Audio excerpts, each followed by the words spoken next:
आइए जानते हैं आज की प्रमुख अंतर्राष्ट्रीय खबरों को। उससे पहले एक नजर आज के हेडलाइंस। जब नाश मनुज पर छाता, रामधारी सिंह दिनकर की कविता के साथ आर्मी ने शेयर किया ऑपरेशन सिंदूर का नया वीडियो। सभी मिलिट्री बेस ऑपरेशनल, भारतीय सेना का पाकिस्तान को बड़ा मैसेज। अब अटैक का मलबा साफ कर रहा है पाकिस्तान, रहीम यार खान एयरबेस पर लगाया वर्क इन प्रोग्रेस का बोर्ड। दुश्मन हवा में ही ढेर, वायुसेना ने की पाकिस्तानी लड़ाकू विमान मिराज को गिराने की पुष्टि। पाकिस्तान के न्यूक्लियर ठिकाने किराना हिल्स पर किया अटैक, एयर मार्शल बोले आपका धन्यवाद। सेना बोली आतंकियों के अड्डों को तबाह करने में आकाश मिसाइल ने निभाई अहम भूमिका। भारत पाक तनाव के बीच चीन ने अमेरिका से की टैरिफ डील, 90 दिनों के लिए शुल्क घटाएंगे दोनों देश। रेड 2 की कमाई में संडे को आया तगड़ा जंप, अजय देवगन की फिल्म ने वीकेंड में किया दमदार कलेक्शन।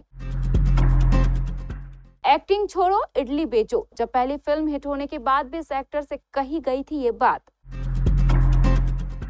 और विराट कोहली के टेस्ट रिटायरमेंट पर बीसीसीआई से जय शाह तक की आई प्रतिक्रिया, जाने हेड को गौतम गंभीर ने क्या लिखा। पहलगाम हमले के बाद पाकिस्तान में बसे आतंकी ठिकानों को ठिकाने लगाने के लिए भारतीय सेना ने ऑपरेशन सिंदूर लॉन्च किया था। सोमवार को इंडियन आर्मी के तीनों सेना प्रमुख ऑपरेशन सिंदूर और भारत पाकिस्तान के बीच बनी मौजूदा स्थिति पर जानकारी देने के लिए प्रेस ब्रीफिंग करने जब आए तो इससे पहले एक वीडियो सामने आया। इस वीडियो में ये दिखाया गया कि कैसे सेना ने पाकिस्तान के हमलों को न सिर्फ करारा जवाब दिया, साथ ही पड़ोसी मुल्क के कई नापाक इरादों को भी ध्वस्त कर दिया। इस वीडियो की जो सबसे खास बात रही वह ये कि इसमें प्रयोग की गई कविवर रामधारी सिंह दिनकर की प्रसिद्ध कविता की पंक्ति, जब नाश मनुज पर छाता है पहले विवेक मर जाता है। इस कविता के साथ इंडियन आर्मी के ऑपरेशन सिंदूर का वीडियो बहुत प्रभावी और मारक लग रहा था।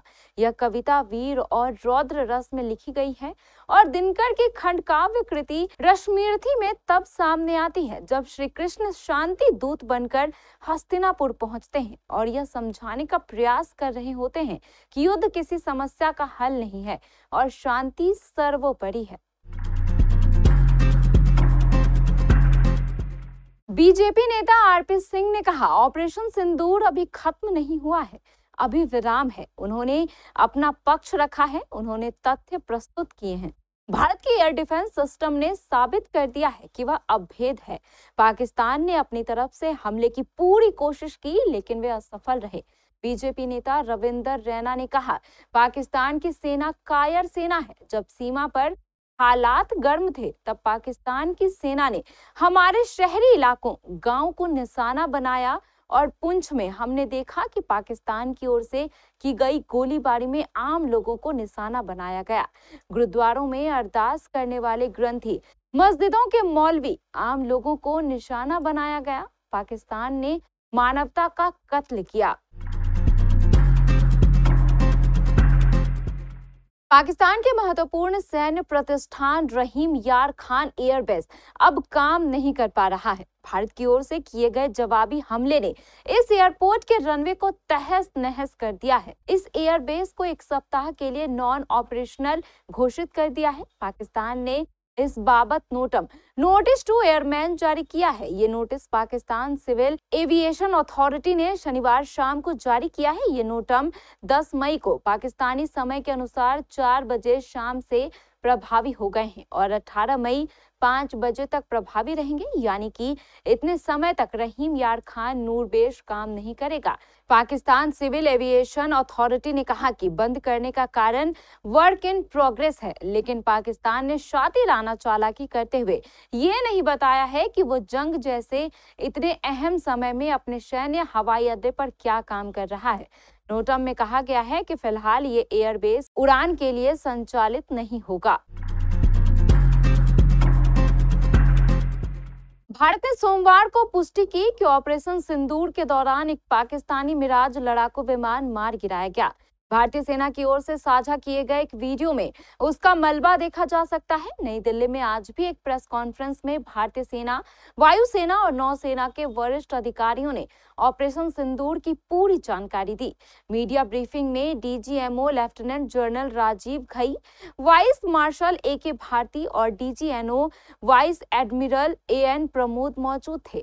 यह ऑपरेशन भारत ने 7 मई को शुरू किया था। जम्मू कश्मीर के पहलगाम में 22 अप्रैल को हुए आतंकवादी हमले के जवाब में यह अभियान शुरू किया गया था। पहलगाम आतंकी हमले में 26 लोग मारे गए थे। भारतीय खुफिया एजेंसियां तो इस हमले के तार पाकिस्तान में मौजूद आतंकी संगठन लश्कर-ए-तैयबा और पाकिस्तान की सेना से जुड़े हुए मिले थे। ऑपरेशन सिंदूर पर सेना ने सोमवार को अपनी प्रेस कॉन्फ्रेंस में बताया कि हमने पाकिस्तान के न्यूक्लियर ठिकाने किराना हिल्स पर हमला नहीं किया है। सैटेलाइट इमेजरी में सरगोधा में मुशर्रफ एयरबेस के रनवे पर हमला दिखाया गया था, जो कथित तौर पर किराना हिल्स के नीचे अंडरग्राउंड न्यूक्लियर स्टोरेज से जुड़ा हुआ था। इसके बाद यह अटकलें लगाई जा रही थी कि बेस पर भेदने वाले हथियारों से पाकिस्तान के इस परमाणु ठिकाने को भी निशाना बनाया गया है। जब एयर मार्शल AK भारती से पूछा गया कि क्या भारत ने किराना हिल्स पर हमला किया है, तो उन्होंने कहा, हमें यह बताने के लिए धन्यवाद कि किराना हिल्स में कुछ न्यूक्लियर स्टोरेज है। हमें इसके बारे में पता नहीं था। हमने किराना हिल्स पर हमला नहीं किया है, चाहे वहां कुछ भी हो, और ना ही बीते दिन की ब्रीफिंग में हमारी ओर से ऐसा कुछ बताया गया था। भारत और पाकिस्तान के बीच संघर्ष विराम का आज तीसरा दिन है। सीमा पर भले ही शांति हो, लेकिन दोनों देशों के बीच तनाव का माहौल बना हुआ है। सोमवार को एक बार फिर भारत के DGMO ने प्रेस ब्रीफ की है, जिसमें उन्होंने पाकिस्तान की एक किए गए कायराना हमलों की पोल खोल दी। इसके साथ ही उन्होंने बताया कि पाकिस्तान की ओर से किए गए हमले की कोशिशों को रोकने के लिए किन हथियारों का इस्तेमाल किया गया। एयर मार्शल AK भारती ने बताया कि पाकिस्तान को माकूल जवाब देने के लिए आकाश मिसाइलें भारतीय सेना द्वारा इस्तेमाल की जाने वाली हथियार प्रणालियों में से एक थी।